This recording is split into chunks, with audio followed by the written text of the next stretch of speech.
अस्सलाम वालेकुम नाज़रीन, मैं अब्दुल जब्बार सुमरो हाजिर हूँ आपके program behind the news with Abdul Jabbar Soomro के साथ। तो शुरू करते हैं आज का प्रोग्राम। आज के हमारे 3 बड़े मौज़ूआत हैं, जिसमें सदर उलवी का इलेक्शन की डेट देना के लिए ख़त लिखना इलेक्शन कमीशन को, नवाज शरीफ की वापसी, पीपल्स पार्टी के मुतालबे और पीपी नवाज लीग का झगड़ा, और आखिर में गोल्ड पे बात करेंगे। गोल्ड रेट अचानक कल से क्यों बढ़ गया है, उसके पीछे क्या रीज़न है। तो सबसे पहले बात करेंगे सदर उलवी की, जिसने आइन का आर्टिकल का हवाला देकर चीफ इलेक्शन कमीशनर को खत लिख दिया है कि ये फलां डेट है, ये है, वो है। एक लंबा 2 सफ़ात पर खत कि आपने मुझे खत लिखा, मैंने वज़रात कानून को लिखा, पूरी राम कहानी उसमें लिखी है। आखिर उसका लबे-लुबाब ये था कि मेरे ख्याल में 89 डेज पर यानी 6 नवंबर को इंतखाबात होने चाहिए। आपको अगर कोई परेशानी हो तो आप सुप्रीम कोर्ट से रुजू करें और वहाँ से मालूम करें। और इसके ट्विटर अकाउंट पर कुछ दूसरी बात है, वहाँ ऐसे लग रहा है जैसे उलवी ने इलेक्शन की डेट का ऐलान कर दिया हो, और यहाँ वो इलेक्शन कमीशन को मिलते तरले कर रहा है कि यार ये देखो कर लो। जिस तरह यही होता है कि शादी के तौर पर लड़के वाले कहते हैं कि भाई हमारे तरफ से ये तजवीज़ की जा रही है कि 6 नवंबर की डेट पर शादी हो, लेकिन आप लड़की वाले देखो मौलवी से भी पूछो और डेकोरेशन वगैरह और हाल का भी बंदोबस्त करो, उसके लिए जो डेट फिर मुनासिब हो वो कर दो। तो ये बिल्कुल वैसा ही है, जब अब हाल मिलेगा और मौलवी राजी होगा, इंतखाबात तभी होंगे। सदर ने सिर्फ अपने ऊपर पीटीआई के प्रेशर को रोकने के लिए ये खत लिख लिया, ताकि जो उस पर लान तान शुरू हो चुकी है पीटीआई की तरफ से वो थोड़ी कम हो जाए और वो सुरखुर हो जाए। और यूथी तो पता ही है आपको कि यूथी है अक्लुल महदूद अला कौमुल जाहिलीन, तो वो बस के समझे हाँ सदर ने ऐलान कर दिया, वाह वाह भंगड़े शुरू। लेकिन सदर ने कोई ऐलान नहीं किया, सदर ने सिर्फ तजवीज़ की है और एक डीओ लेटर निकाल दिया है प्रेसिडेंट का, और इसकी कोई अहमियत नहीं है खत की। अगर इस सदर को ऐलान ही करना था तो उसने एक प्रेस रिलीज जारी करनी थी, एक नोटिफिकेशन निकालना था जो गजट 2 में भी आ जाता, और आज ही उसने ऐलान कर देना कि 6 नवंबर पर आम इंतखाबात होंगे। उसके बाद फिर इलेक्शन कमीशन या दूसरे जाते सुप्रीम कोर्ट में कि भाई सदर को अख्तियार नहीं या क्या है, वो बात की बातें होती। लेकिन सदर बिल्कुल डरा हुआ है, सहमा हुआ है, लेकिन सिर्फ अपनी इज्जत बचाने के लिए उसने ये 2 सफ़ात पर मुश्तमिल एक राम कहानी लिखकर इलेक्शन कमीशन को भेज दी है। ये वक्त का ज़या है और इसके अलावा इसका खत की कोई अहमियत नहीं। ये डस्टबिन में जाएगा, आप देख ले, इस पे कोई नतीजा नहीं निकलेगा। दूसरी तरफ मियाँ नवाज शरीफ, जिसके भाई मियाँ शहबाज शरीफ ने कल नवाज शरीफ की वापसी का ऐलान किया कि 21 अक्टूबर को नवाज शरीफ लाहौर एयरपोर्ट पर उतरेंगे, और जिस तरह पीएमएल नून के हल्के बता रहे हैं कि इसका इस्तकबाल मोहतरमा बेनज़ीर भुट्टो से भी बड़ा होगा, और पाकिस्तान की तारीख में जो बेनज़ीर का इस्तकबाल हुआ था उस रिकॉर्ड को तोड़ेंगे। लेकिन मुझे नहीं लगता कि नवाज शरीफ इतना बड़ा क्राउड जमा कर सकेंगे। पूरे पंजाब से लोग जमा करें, केपी से या जो इनके हिमायती हैं, उसके बावजूद इतना क्राउड जमा नहीं कर सकते। उसकी बड़ी वजह यही है कि बेनज़ीर भुट्टो एक जमहूरियत की अलामत थी, उसकी जदोजहद एक जमहूरियत के लिए थी, और बहुत बड़ी जदोजहद उन्होंने 11 साल आमिरत के साथ मुकाबला किया, और मियाँ नवाज शरीफ खामोशी से जाके लंदन में बैठ गए। तो ये बहुत बड़ा फ़र्क है। और मोहतरमा एक ज़मीर की कैदी रही हैं, जमहूरियत की के लिए उन्होंने जेलें काटी हैं, वो किसी करप्शन के केसेस में अंदर नहीं रही, ख्वाह वो झूठे या सच्चे, वो अलग बात है। लेकिन मियाँ नवाज शरीफ के साथ प्रॉब्लम है, और उसके साथ दूसरा मसला मुस्लिम लीग नून का, इनका फैमिली प्रॉब्लम भी है। हमजा और मरियम एक दूसरे को एक आंख नहीं भाते। जो हमजा के लोग करीब थे, मरियम ने आते ही उन सबको साइड लाइन कर दिया और अपने लोग दोबारा लगाने शुरू कर दिए।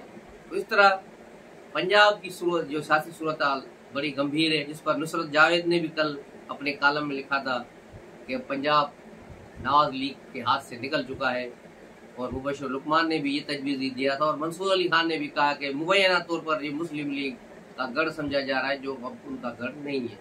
तो बिल्कुल ऐसा ही है। लाहौर की सियासत को समझने के लिए ज़रूरी है कि 1970 से जायज़ा लें। 1970 से पहले लाहौर जमायत इस्लामी उसकी हल्के में था और बहुत सारी सीटें मुस्लिम लीग कन्वेंशन लीग जो अयूब खान ने बनाई थी जबरन उनको जिताया जाता था। एक दो सीट जो लेफ्ट वाले लेते थे। अल्लाह अल्लाह खैर सलाह। ये थी लाहौर की कुल कहानी। लेकिन जब जुल्फ़िकार अली भुट्टो आया तो 1970 में उसने झाड़ू फेर दिया। बड़े बड़े सरदार डिंग वडेरे चौधरी ज़मीन बोस हो गए और पीपुल्स पार्टी के जेलों ने मैदान मार लिया। कोई हनीफ रामे जैसा अखबार फरोश था जो बेचारा स्टॉल लगाता था वो कामयाब हो गया। नज़र कियानी जैसा मजदूर लीडर कामयाब हो गया। और शेख रशीद बाबाए सोशलिज्म जो आखिर वक्त तक 5 मरले एक छोटे घर में रहते थे, ऐसे लोग कामयाब हो गए। डॉक्टर मुबशर हसन और बहुत सारे लोग। तो यूं एक नई सियासी कहानी का आगाज हुआ। लेकिन पीपुल्स पार्टी की ये कहानी 1988 तक चली।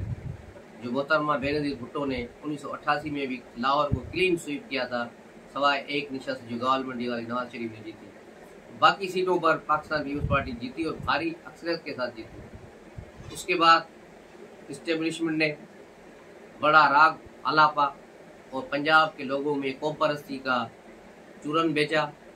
और सूबाई असम्बली और कौमी असम्बली में इंतखाबात में 2-4 दिनों का फ़र्क होता था। 88 में कौमी असम्बली में पीपुल्स पार्टी जीत गई। लेकिन पीपुल्स पार्टी को हराने के लिए अखबारात के साथ एक सफ़ा और भी डाल दिया गया।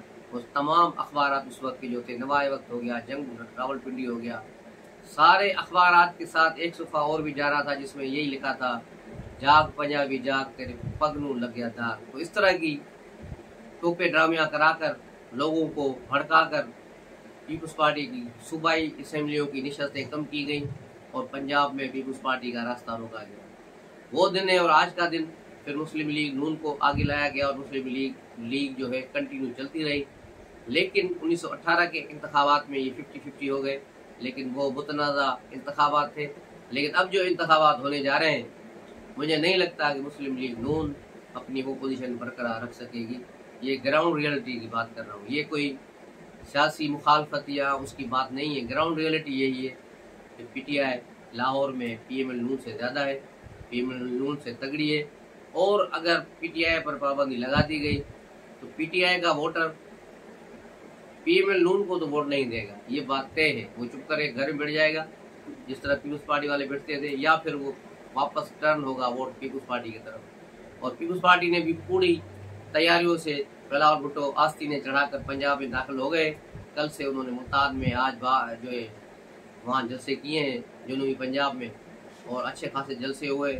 और टीवी स्क्रीनों पर जब बिलावल भुट्टो की तकरीर चल रही थी, प्रेस कॉन्फ्रेंस, उसके जवाब में अता तारण कोई इस्लामाबाद में तकरीर कर रहे थे कि जियो न्यूज़ की वॉइस की पोजीशन देखें, बदनीयती देखें कि वो बिलावल की तकरीर को उन्होंने म्यूट किया हुआ था और अता तारण की आवाज़ सुनाई जा रही थी, उसकी तकरीर चल रही थी। मैंने सारे चैनलों को चेक किया, सब चैनलों पर बिलावल की तकरीर चल रही थी सवाए जियो न्यूज़ के। जियो न्यूज़ ने जो है पीएमएल नून को जो चौथे ग्रेड का एक उसका रहनुमा है अता तारण, उसको उसने लाइन दी हुई थी। जबकि बिलावल भुट्टो एक पार्टी के चेयरमैन भी हैं, साबिक वजीर खारजा भी हैं, उसकी जो है तकरीर को बंद किया गया था। ये इनकी नफरत अंगेज मुहिम जियो की पीपुल्स पार्टी के साथ पुरानी दुश्मनी है, ये आज की बात नहीं है। ये जुल्फ़िकार अली भुट्टो के ज़माने से जंग अखबार पीपुल्स पार्टी के खिलाफ है और आज तक उनका ये बुग़्ज़ नहीं निकला।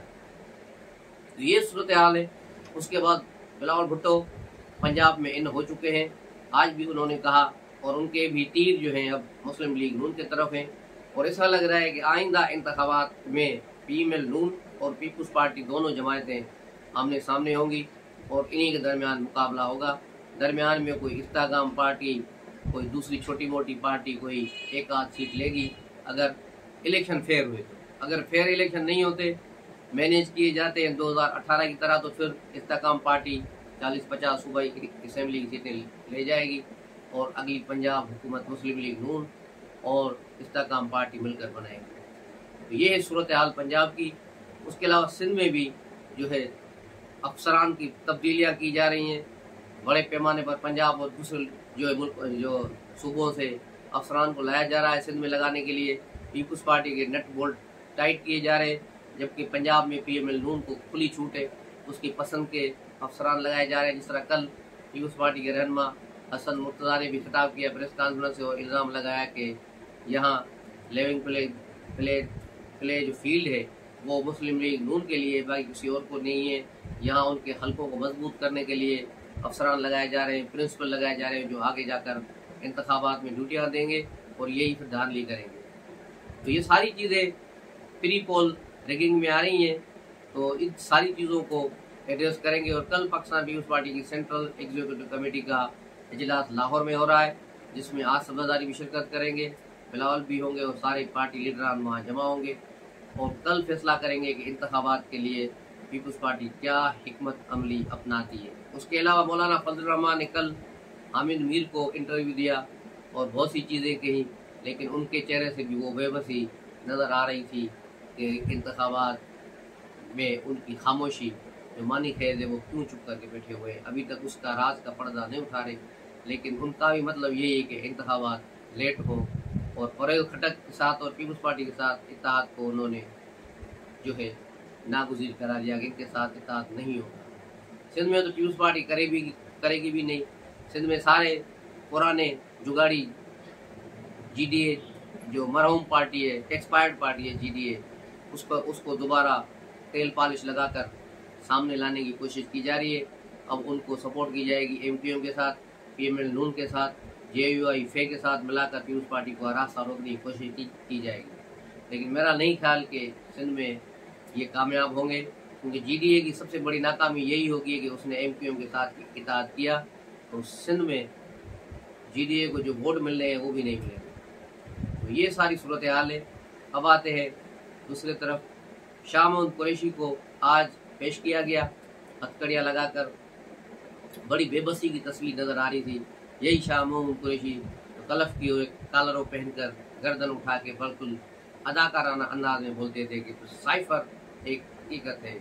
और मेरे ख्याल में इसको पता चल गया हो गया कि साइफर वाकई एक हकीकत है। आज इमरान खान की भी अटक जेल में सुनवाई हुई सुबह और वहाँ उसे भी 15 दिन की मजीद जुडिशल रिमांड पे दे दिया गया और यही फिर कोर्ट इस्लामाबाद में लगी और फिर शाह महमूद कुरैशी को भी वही 15 दिन का जुडिशल रिमांड देकर चलता कर दिया गया। तो यूँ अभी इनकी बारी नहीं आई। और सबसे बड़ा काम जो कल हुआ है, 10 मुकदमात में जो 9 मई के वाक़यात हैं उनके 10 मुकदमात में चालान पेश कर दिया गया है जो 2000 सफ़ात पर मुश्तमिल है और 400 उसमें सोशल मीडिया के एविडेंस लगाए गए हैं। तो ये 2000 सफ़ात पर इसमें इमरान खान को गिल्टी करार दे दिया गया है और यही समझ में बात आ रही है कि ये जो अब इमरान खान के गिर्द घेरा तंग किया गया है तो फौजी अदालत में ये मुकदमा चलेगा और इससे इमरान खान अब नहीं बच पाएंगे। कल सुप्रीम कोर्ट ने एक मुकदमे में भी यही रिमार्क्स दिए और बल्कि लिखे हैं फैसले में, ये फैसला भी इमरान खान के गले का तोप बन जाएगा। बंदियाल ने जाते जाते इमरान खान की पीठ में छुरा घोंप दिया है। वो कैसे? तो ये है कि 2 फौजी अफसरान ने जिन्होंने मोहतरमा बेनज़ीर भुट्टो का इक़्तिदार ख़त्म करने के लिए 1995 में फौजी बगावत करने की कोशिश की थी, जिन्हें अटक के करीब गिरफ्तार किया गया था। उन पर मुकदमा चला था मिलिट्री कोर्टों में और उन्हें सज़ाएँ दी गई थी। उसके बाद उन्होंने सुप्रीम कोर्ट में अपील की हुई थी, लेकिन सुप्रीम कोर्ट ने कई साल इसको पेंडिंग रखा, लेकिन कल इसका फैसला सुना दिया और इस फैसले में यही लिखा हुआ है आखिर में कि किसी भी सिविल आदमी को फौजी अदालत में केस चलाया जा सकता है। तो इसका मतलब है अभी जो ये 10 मुकदमे आ रहे हैं, इमरान खान तैयारी पकड़ ले, अगली बारी इसमें किसकी आ जाए।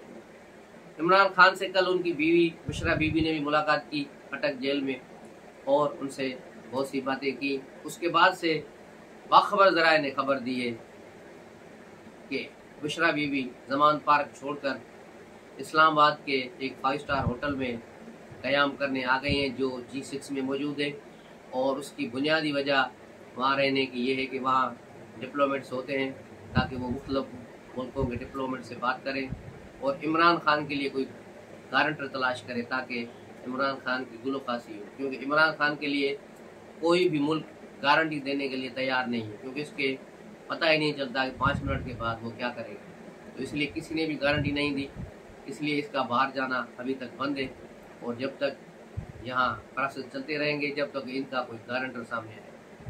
तो ये सूरत हाल इमरान खान की और बुशरा बीबी की। उसके बाद आते हैं गोल्ड की तरफ कि कल गोल्ड इंटरनेशनल मार्केट में 2.5% उसमें माइनस हुआ। 1900 माफ करना $17 पे लेकर $1919 पर से इसकी ट्रेड चली। लेकिन उसके बावजूद उसके अलावा पाकिस्तान में भी डॉलर ₹2 तकरीबन ₹2.5 कम हुआ। तो इसका इम्पेक्ट गोल्ड पे भी होना चाहिए था, यानी गोल्ड मजीद कम होना चाहिए था। 2,06,000 पे था, तो ये 2 लाख पर होना चाहिए था, लेकिन बजाय कम होने के गोल्ड 2,18,000 2,20,000 में चला गया। तो इसके पीछे क्या कहानी थी, इस राज को ढूंढने के लिए थोड़ी बहुत इधर उधर हाथ पांव मारे तो पता चला।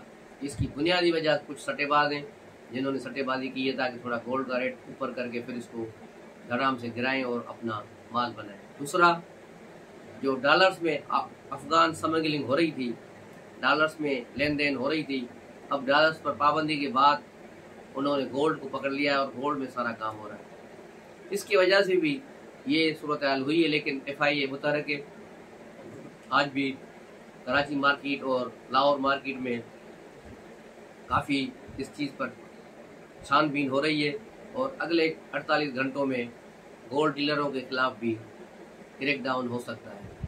तो ये इसलिए आज गोल्ड मार्केट का रेट नहीं खुला। आइडिया रेट में सारा दिन बात चलती रही और यहाँ गोल्ड रेट नहीं हुआ। लेकिन आलमी मार्केट में आज फिर मजीद $1 पर औंस कम हो गया है। तो इस तरह देखा जाए कि अगर कल मार्केट गोल्ड की खुलती है तो जो 2,20,000 और 2,18,000 पे रेट था, मेरे ख्याल में कल वो 2,10,000 से नीचे जाएगा और हो सकता है 2,06,000 तक चला जाए अगर सट्टेबाजी नहीं हुई। मिलते हैं अगले व्लॉग में, तब तक के लिए इजाज़त दीजिए। अस्सलाम वालेकुम।